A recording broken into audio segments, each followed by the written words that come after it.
Bonjour, donc aujourd'hui on va parler d'un oracle que j'apprécie énormément, qui est très complet avec de jolies photos et qui pour vos capacités intuitives peut vous aider au commencement de la cartomancie. Donc c'est l'oracle l'œil de lotus qui comporte en fait 55 cartes. Et en fait, je trouve que les images sont vraiment très intuitives. Donc, si vous voulez démarrer en cartomancie, je vous encourage vraiment à commencer avec ce jeu-là parce que les cartes sont très intuitives et on comprend tout de suite de quoi on parle. Alors, je vais vous les montrer une par une. Donc là, on est sur la carte de l'homme. La 2, c'est la carte de la femme. Donc ça, ce sont les consultants, hommes ou femmes, qui vont consulter, poser la question. La carte 3, c'est la carte de l'union, de l'accord. La carte 4, c'est l'espoir, l'espérance, le fait d'y croire encore, comme on dit. La naissance, le début, le commencement. Le choix, la possibilité. Voilà. L'isolement, donc ça c'est plutôt la solitude, le fait d'être tout seul par rapport à une question qu'on se pose. Le travail, la famille, carte 9. Le déménagement, donc ça peut être un changement de travail ou un changement professionnel, en tout cas il y a un déménagement. La justice, tout ce qui est en rapport avec les lois, les avocats, les procès. Les amitiés, donc ça c'est tout ce qui est amis, collègues, proches.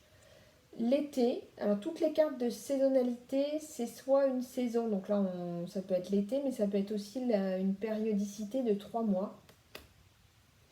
La créativité, donc là c'est le fait de donner libre cours à son imagination.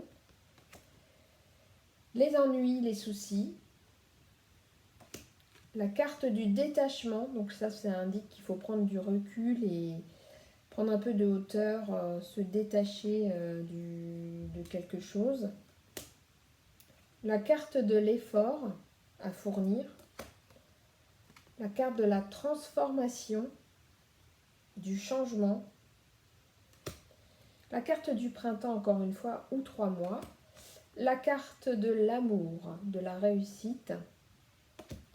La carte de la pensée, ce à quoi on pense, quelque chose qui est dans notre tête.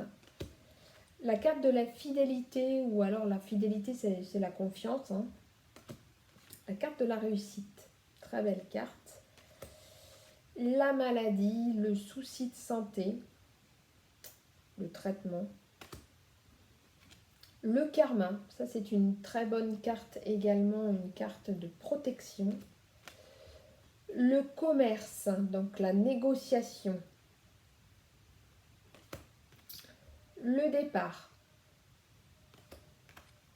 La clé. Donc ça indique que c'est vous qui détenez la solution. La perte ou le vol. La protection. Donc là, c'est une bonne carte également. C'est que vous êtes protégé. Le conflit, la mésentente, les querelles. La guérison. La chance. La tristesse. La mélancolie, le chagrin, c'est pas une très bonne carte. La mort également, alors faut pas le voir au sens propre du terme, parce que la mort c'est comme dans le tarot, ça peut être également la fin ou l'échec de quelque chose. L'automne, donc encore une périodicité de 3 mois. Des nouvelles par la poste ou par téléphone. L'abondance, donc ça c'est une très bonne carte aussi qui signifie qu'on va avoir de nombreuses possibilités.